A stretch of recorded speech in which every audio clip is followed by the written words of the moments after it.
Hello everyone, I'm historian John Cashon, and today I'm going to be featuring a video that I will be doing commentary on, called Rivers and Rails, Daggers of the Civil War. Now, the reason I'm highlighting this video today is because I wrote the book Paducah and the Civil War, and I believe that it was at Paducah, at the confluence of the Tennessee, where General Grant took after the Confederate forces took Columbus, Kentucky on the Mississippi River, that led to a factor that helped the Union win the Civil War. Now in the East, everybody hears about the battles of General Lee and the Union, McClellan, and later the others. But if you realize those battles were always a stalemate. No one took Richmond until later in the war. No one took Washington, but nothing was much accomplished. But it was in the West that the many accomplishments for the Union took place. Now, by taking Paducah, General Grant was able to gain access to the Tennessee River, and by default, Smithland, which was upriver, that was the confluence of the Cumberland River. Now, the Cumberland River led straight to Nashville. Nashville at this time was a major hub for the Confederate Army. The Confederate Army were able to store supplies, ammunition, guns, and soldiers through their railways to help them control the line going up to the Kentucky border. Now, at the time, Kentucky was neutral, so both armies had to stay out of the way. Not in Kentucky. They both wanted Columbus, Kentucky. Columbus, Kentucky was on the Mississippi River. It had high bluffs that overlooked the Mississippi River, and anybody that controlled that area were able to put artillery up on those bluffs, controlling the river traffic up and down the river, which for the Confederates would help control the Union Navy from coming down and attacking their cities. The Union wanted this. But the Confederates struck first, and they took Columbus, Kentucky. And that allowed them to put the artillery up on the bluffs. Now, General Grant countered this move by attacking and invading Paducah, Kentucky. Now, he didn't have to attack because there was no Confederate forces there. Not a shot was fired. But he came up the Ohio River from Cairo, Illinois, where Fort Defiance was. That's where the Union had set up shop. Now, when he took Paducah, this gave him access deep into the South, in what I call the gateway to the Confederacy. Now, this video shows how these rivers were called daggers into the Confederate territories. Now, the Tennessee River went all the way down through Tennessee, in the Mississippi, through Alabama, through Georgia, back up to Tennessee to Chattanooga, which was a major gateway itself to Atlanta. And it had railways that converged in that area going east, west, north, and south. Now, accessing Chattanooga gave the Union a very strong position to take Atlanta. But to do that, they had to control the Tennessee River. That started with Paducah, Kentucky, which I call the gateway to the Confederacy.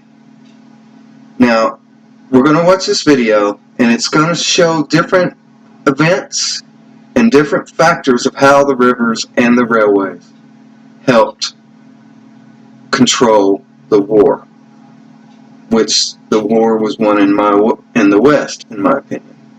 So let's get started, and as the video goes along, I will stop and start and add commentary where needed. Here we go. We find the rivers you find the railroads, you find where most of the battles in Tennessee took place. Ultimately, whoever controls the rivers and the rails, particularly in Tennessee, wins the war. As a military strategy, it is straightforward and simple. But controlling the rivers and rails in the Civil War goes outside the lines of battles to bring malice and misery to ordinary people who just want to live in peace. Civilians suffered inordinately from the war because of the occupation of hostile troops. A potter feels forced into making a patriotic choice that brands him a traitor. The dreams of a teenage girl in a river town are disrupted by invasion and loss. The challenge also makes men into heroes, like the volunteers whose risky ride on the rails leads to a Medal of Honor, but also an engagement with the executioner. It still comes down to one thing. The rivers in Tennessee have been compared to daggers plunging into the heart of the South. And that's what they were. It was an open artery into the very existence of the Confederacy.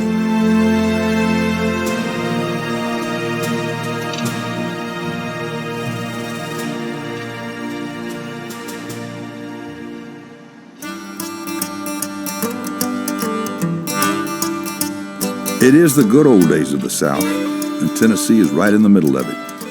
Three great rivers carve their way through the state as steamboats carry cotton, corn, cattle, iron, and copper up and down the river. Tennessee prospered as it never had before in the 10 years before the Civil War. Plantation owners need more workers to meet the growing demand for their products. The slave population was actually outgrowing the state white population at the time. And businessmen like Samuel Dole Morgan ride the wave of a booming economy. Morgan owns a dry goods store in downtown Nashville and runs 2 thriving cotton mills. He was so well liked by his peers in the community that they began to call him the Merchant Prince of Nashville. Morgan had been appointed by the legislature as president of a citizens committee in charge of building the new Tennessee state capitol. He had a vision for the state capitol to be this outstanding Greek revival monument, on the hill, the highest point in Nashville. Now in the boom of the 1850s, Sam Morgan writes the charter for the very first successful railway system in the state. From the dock to the depot, Samuel Morgan and other merchants can now ship goods faster, further, and cheaper. Certainly, if Nashville is the center of this great railroad network that is starting to bind together the East and the West and the North and the South, anyone smart enough to take advantage of that and create wholesale businesses would profit immensely. And Sam Morgan was one of those. But nothing can be the same after the historic attack on Fort Sumter by the Confederate Army, April 12, 1861. Samuel Morgan's oldest son, St. Clair McIntosh Morgan, is believed by some to have fired the first shot.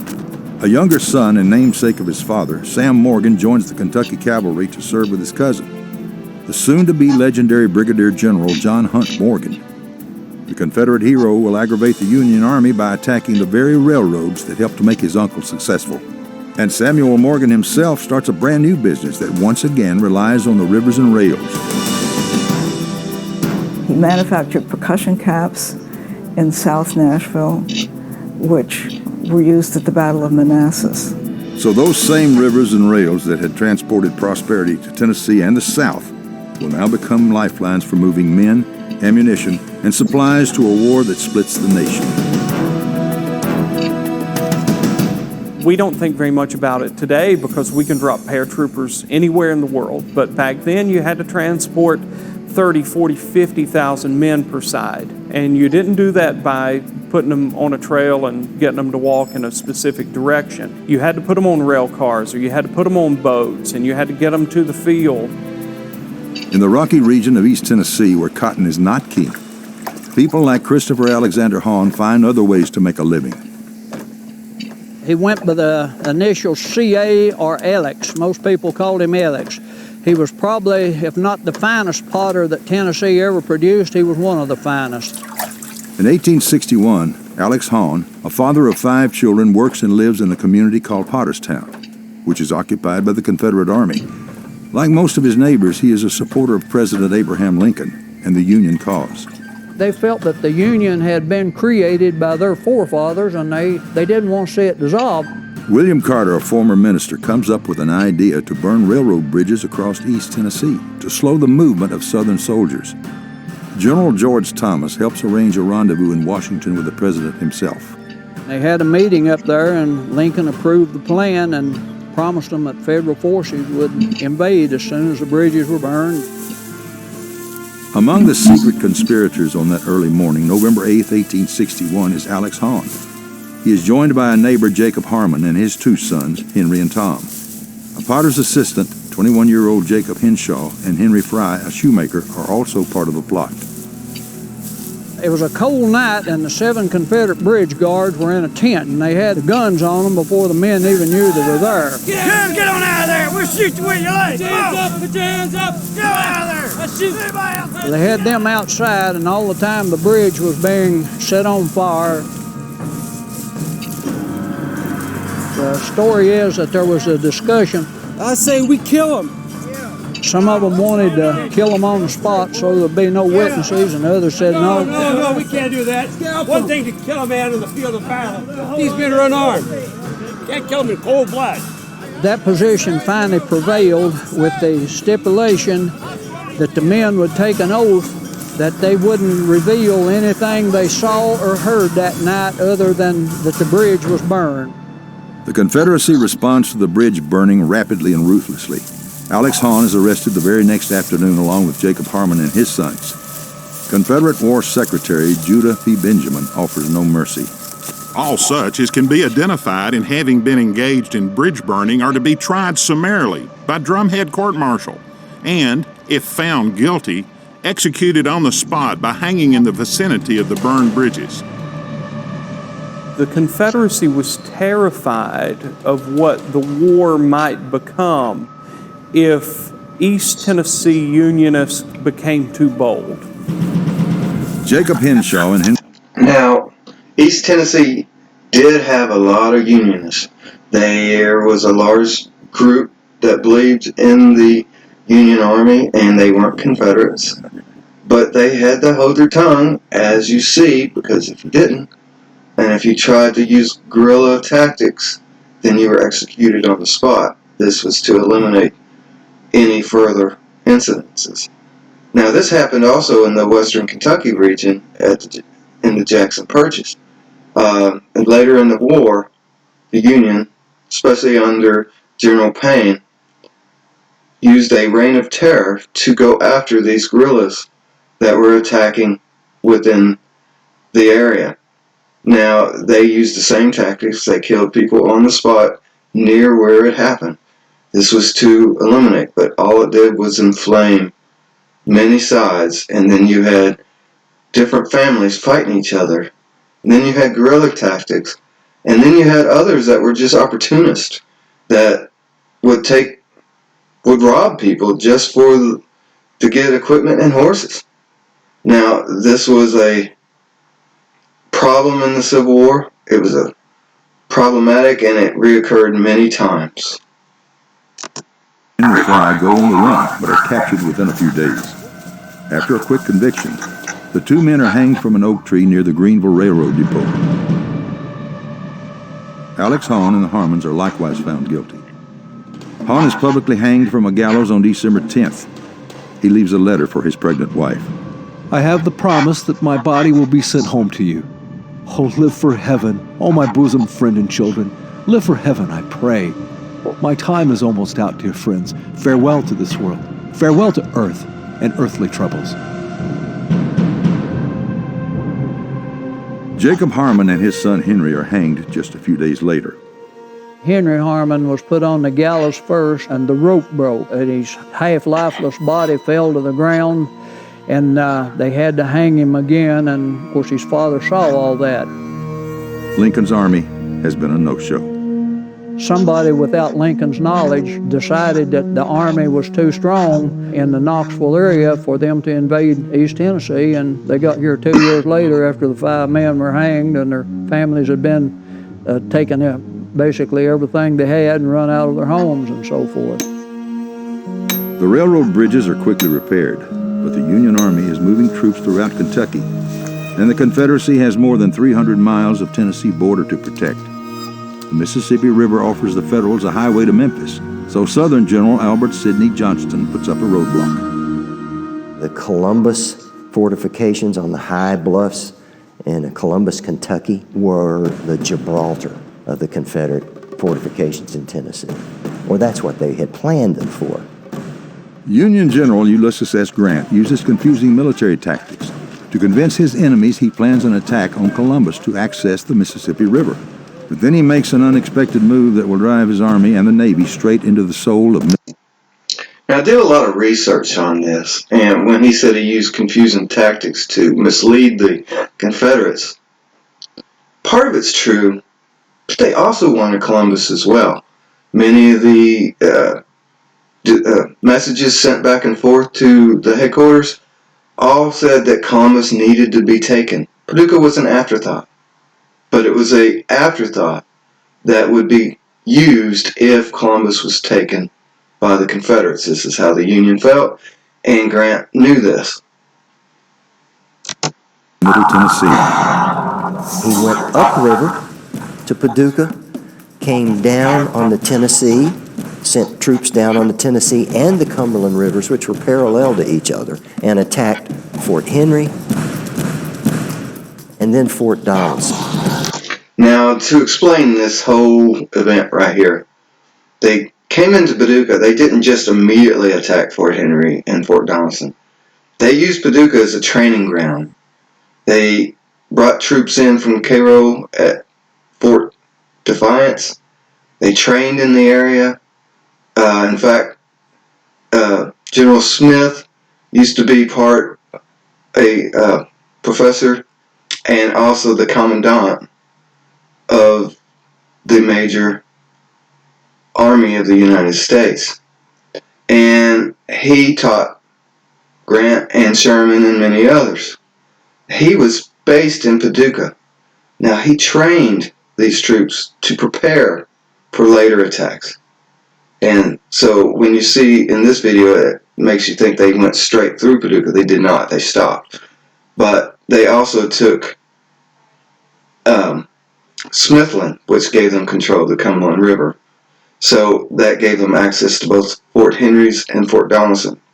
Now, there was a general that went to the Confederate side called General Lloyd Tillman. He was based out of Paducah. He was from Maryland, but he was brought to Paducah before the war to finish the railway, the Mobile and Ohio Railway that went to Paducah, which was the northern terminus. And this went all the way to the Gulf of Mexico. He helped build that. He was given a home in Paducah, and there's a museum there today called the General Lloyd Tillman House and Civil War Museum. Now, he was put in charge of Fort Henry. Fort Henry was built on the east side of the river instead of on the west side where there were high bluffs. This is a bit confusing why they did this. They built it in the floodplain. So when the battle occurred, it was at a time when the Tennessee River was flooding.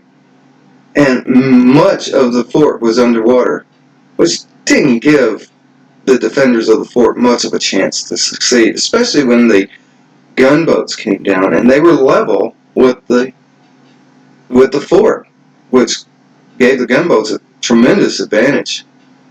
General Lloyd Tillman knew this.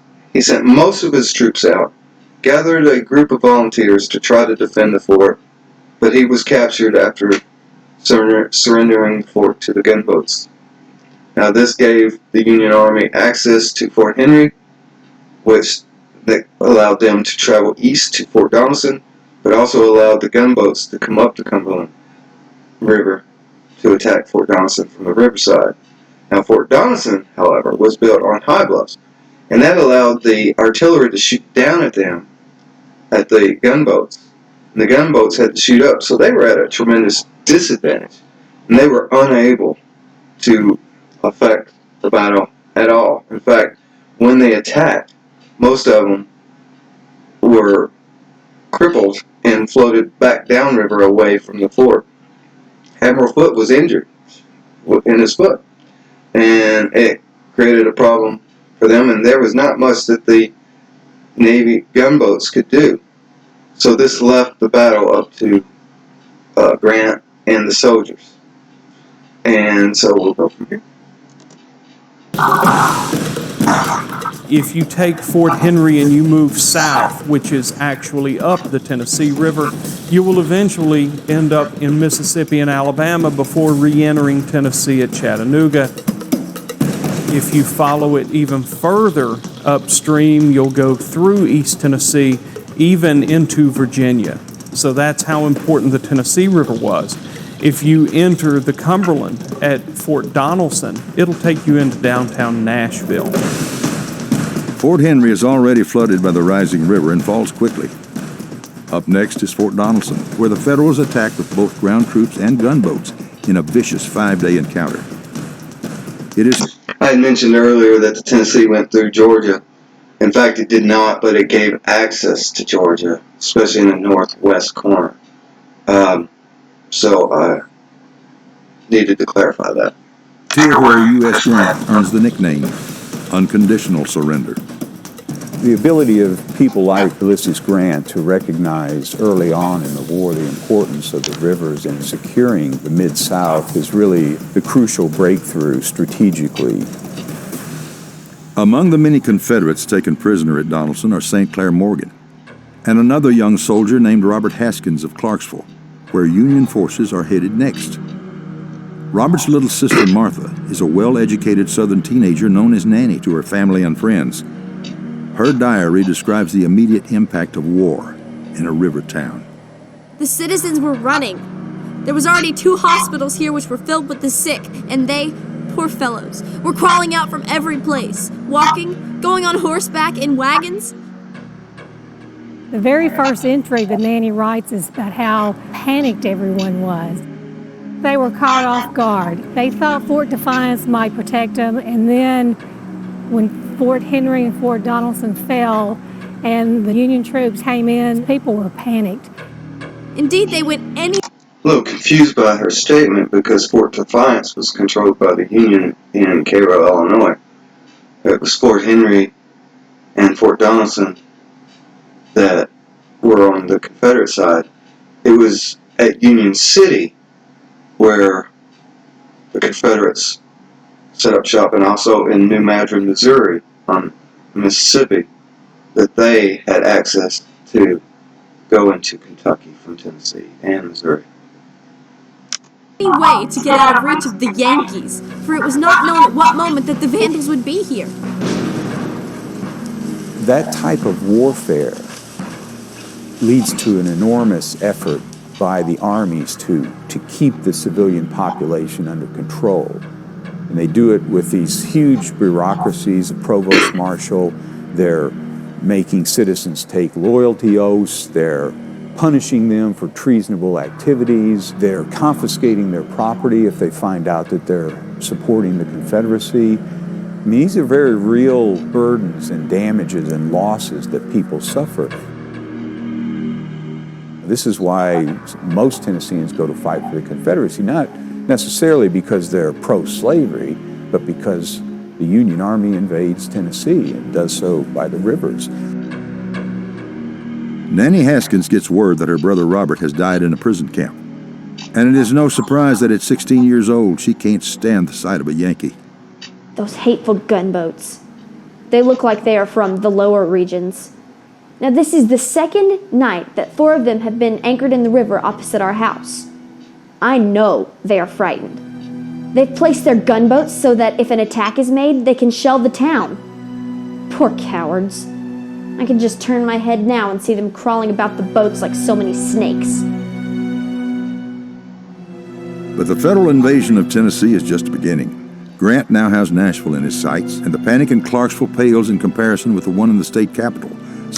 After Grant took Fort Henry and Fort Donelson, this created a problem for the Confederate Army and General Albert Sidney Johnston of the Confederate Army to decide that controlling Columbus, Kentucky on the Mississippi, and also Nashville could not be continued because they would be outflanked. He knew it. He didn't have the forces to defend both sides, with Grant so deep in the middle that he removed his soldiers south to consolidate for a later battle. Sunday morning, February 16th, 1862. Imagine how you would feel. You thought you were safe at home, maybe going to church, planning on a Sunday day, and suddenly you hear, "The Yankees are coming." And they're coming in force. Don't panic. You need to go to your homes. People panicked. Hurry, the Yankees are coming! They wondered what would happen to their town, and they didn't think about it long. Now, Nashville was not taken by General Grant's army of the Tennessee. It was actually taken by General Buell that was out of Louisville, that went through Bowling Green and south to take Nashville. And from Nashville, they headed west to the area where Grant was staging his troops to prepare for the attack on Corinth, to take over the crossroads there of the railroads that went north, south, east, and west. That was a major railroad connection. It was from Nashville that, during the Battle of Shiloh, that Grant was waiting on General Buell, Carlos Buell, to combine his forces. So that's what they're at right now. They started to pack and leave, thousands of Nashville citizens heading out of town away from the armies. Annie Sehon quickly sends a message to her sister, believing it may be her last. We are in hourly expectation of hearing the approach of the Northern Army. But may God protect us. And if we never meet on earth, may we meet at last in heaven. But not everyone is frightened.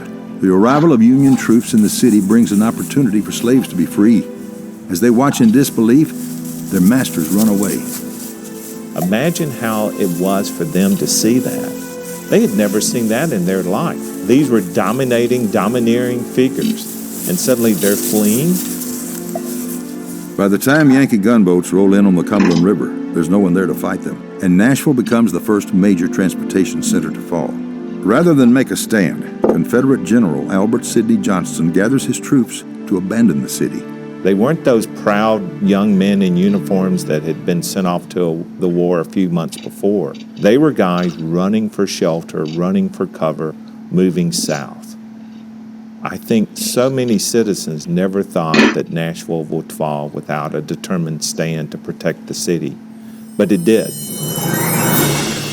Confederate General Albert Sidney Johnston has taken his troops out of Nashville to try and protect another important railroad junction further south. General Grant is close behind, moving his men west by transport boat on the Tennessee River to Pittsburgh Landing. The two sides meet April 6, 1862, in a field surrounding Shiloh Church. It is the worst battle in the war so far, as masses of men die, bringing the recognition this will be a long and brutal war.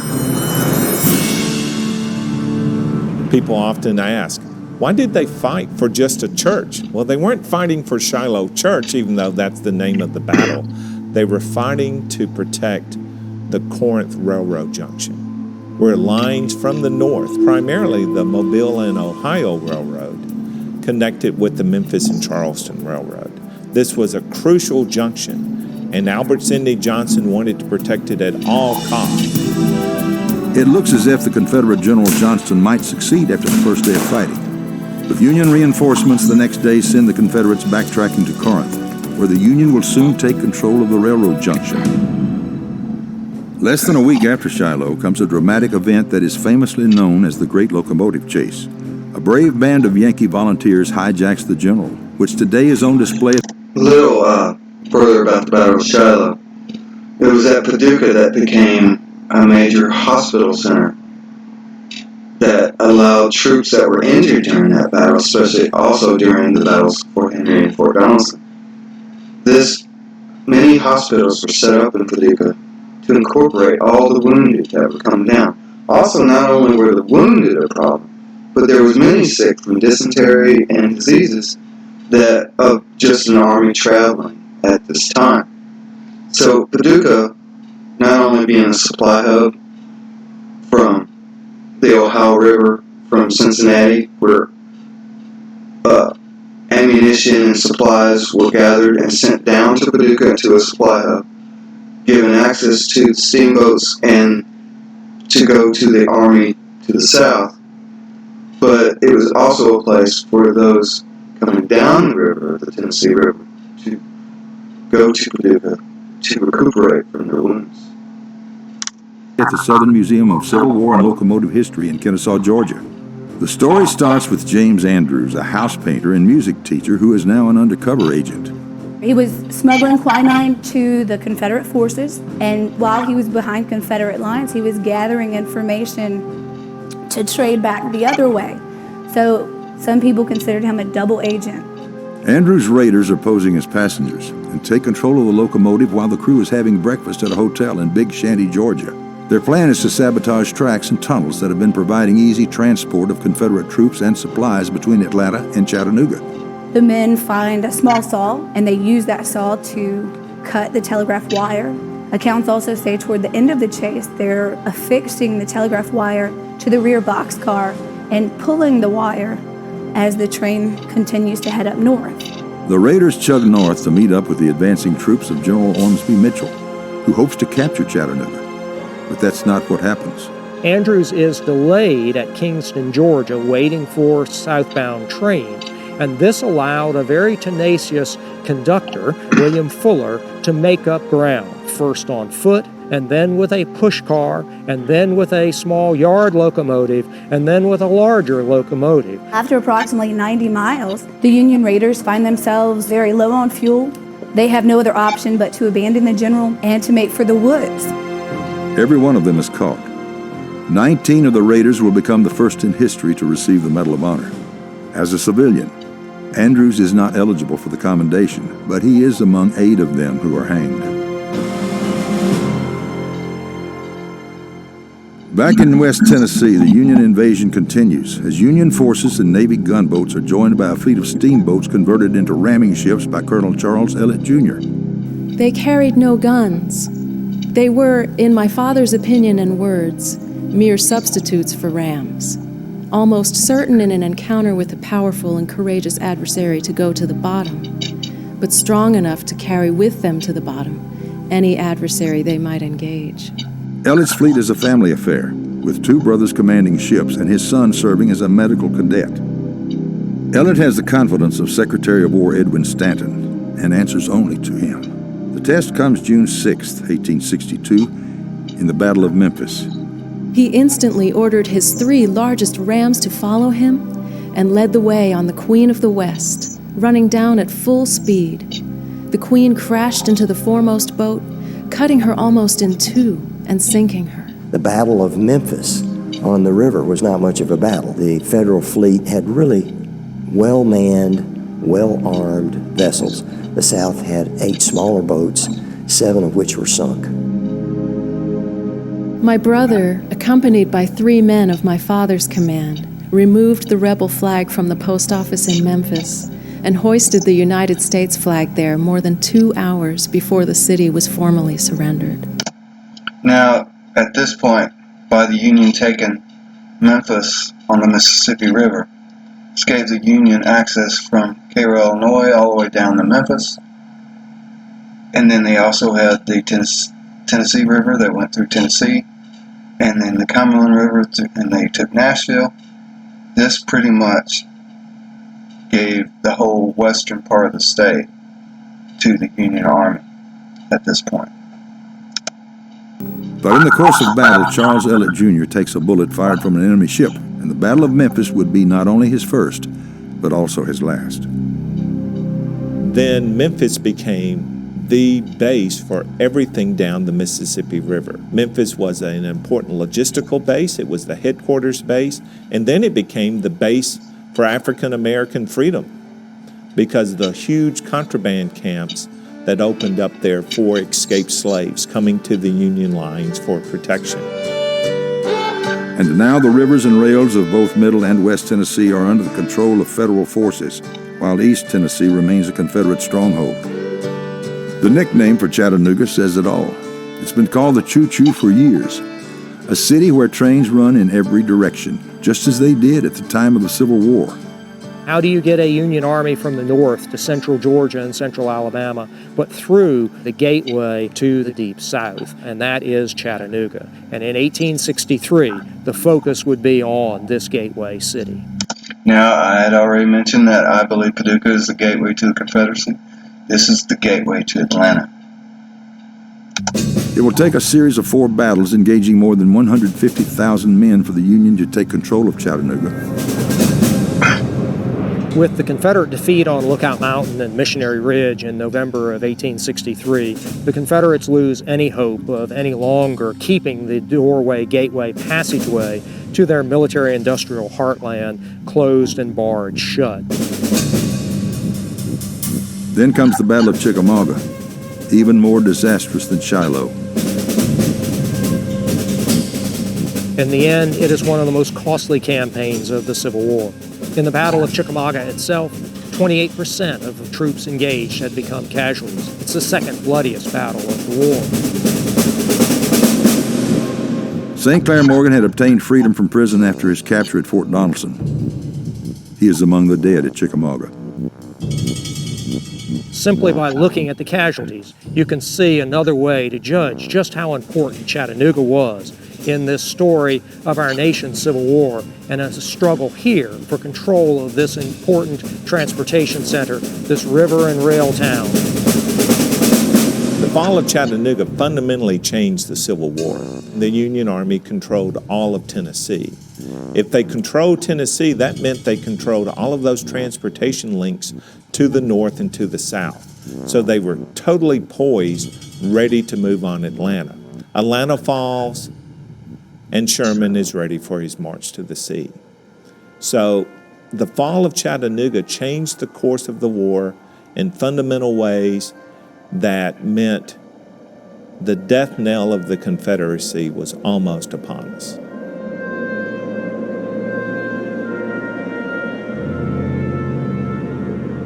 Confederate General Robert E. Lee surrenders on April 9, 1865. The war will officially be over in August. But the President of the United States won't live to see it. Abraham Lincoln is assassinated April 14, 1865. His body is taken from Washington to his home in Springfield, Illinois. By train, of course. The rails and rivers will go back to their peaceful purpose of providing transportation and commerce. But the war's not finished with them yet. 2 weeks after Lincoln's murder, homeward bound Union soldiers packed their way onto a crowded steamboat. When we boarded the Sultana at Vicksburg, we were a jolly crowd. 2,000 of us had just been released from a southern prison. We were so happy. Probably because of somebody's greed, they overloaded the ship. There were thousands of men. Every available inch of deck space was covered. You can see from the photographs of the Sultana in port at Memphis before it left that it was just covered with men. Many of them were wounded or emaciated from their stay in prisoner of war camp. As the Sultana floats past Memphis, a leaking boiler explodes. I found myself hurled upward through the air. I must have gone up 20, 25 feet. And in falling, I struck the shattered pilot house. My face was cut and bleeding. The passengers were all screaming and shouting and jumping into the river on all sides. The loss of life was huge. It was 1,500 plus men died in that explosion or drowned in the river afterwards as the boat sank. It is the worst maritime disaster in the nation's history. It will not be surpassed even by the sinking of the Titanic. The Sultana is a sad but ironic event in which rivers and rails first carried economic prosperity, then grief and suffering throughout the state. Tennessee was the gateway to the Confederacy. Of course, many battles were fought in Virginia. They were trying to take the capital of Richmond and kill the Confederacy at its heart. But in many ways, Tennessee was the soul of the Confederacy. because through it ran the arteries that kept the whole body alive. When the war is over, so many young men have been killed that Nanny Haskins, the Clarksville teenager with dreams for her future, chooses to marry a widower, 20 years older, with 4 children. Together, they have 6 more. The whole family is now buried in a Clarksville cemetery. By order of a Confederate general, bridge burners Jacob and Henry Harmon are buried outside the family cemetery in Potterstown after their execution.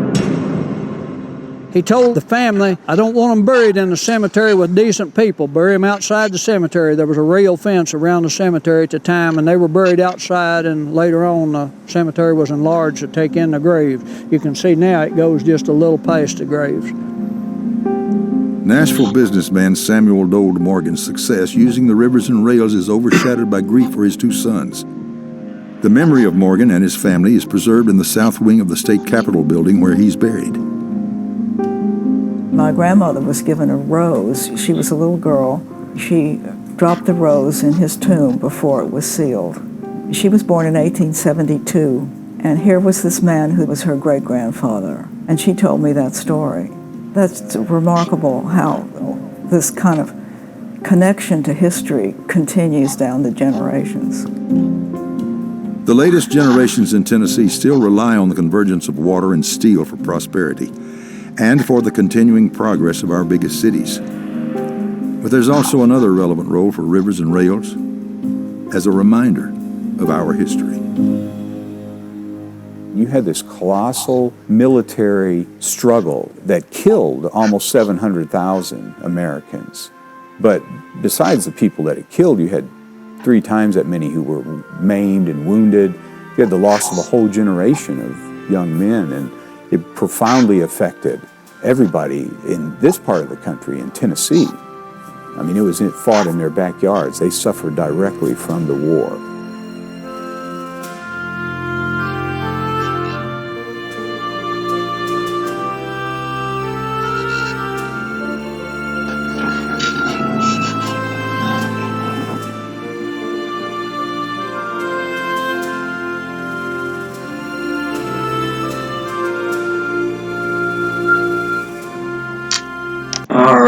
This was Rivers and Rails, Daggers of the Civil War. I wanted to do commentary on this video to inform the viewers of how important the river systems were for the Civil War, for those who fought in the Western Theater. Now, after Memphis was taken, this gave access to go down the Mississippi River, and the linchpin on the Mississippi River was Vicksburg. Abraham Lincoln believed that once they were able to take Vicksburg, that allowed them to cut the Confederacy in half. And it did. It was a very important strategic point. Now, General Grant took a long time to take Vicksburg because it was a very tough location to attack. The river curved at that point. It had high bluffs where Vicksburg was. It was not an easy place to take. He eventually was able to take it, and this gave them access to the Mississippi River. This video shows how the Tennessee River was used, and also the Cumberland River, and how important Tennessee was because it gave access from Paducah all the way to Chattanooga, which was the major railway hub that led to the south and also east. Now, Paducah was important in my opinion because the Union had to get supplies to these troops. It was not an easy thing to do at this time. So by sending supplies to Cincinnati, up the Ohio River, they were able to send it through Paducah, which was the supply hub. And from Paducah, they were able to deliver these supplies to all these troops that were trying to take these areas, especially going through Shiloh, Corinth, and also through to Chattanooga. Also, it gave access through the Cumberland to Nashville, which was also a supply hub, which gave the Union troops many advantages to fight the Confederates. Now, after Chattanooga was taken, General Sherman was able to take Atlanta, and then after that, Savannah. And effectively, this was the nailhead that killed the Confederacy. Lee was able to fight in the East, and he did the best he could. But without the supplies coming from all the different locations, especially from the West, this really hurt the supplies coming to him. And this video shows how the rivers were such an important factor, and also how the railways were. So I hope you enjoyed this video. I hope you learned something about how the Civil War was won. And I appreciate you watching. Have a good one.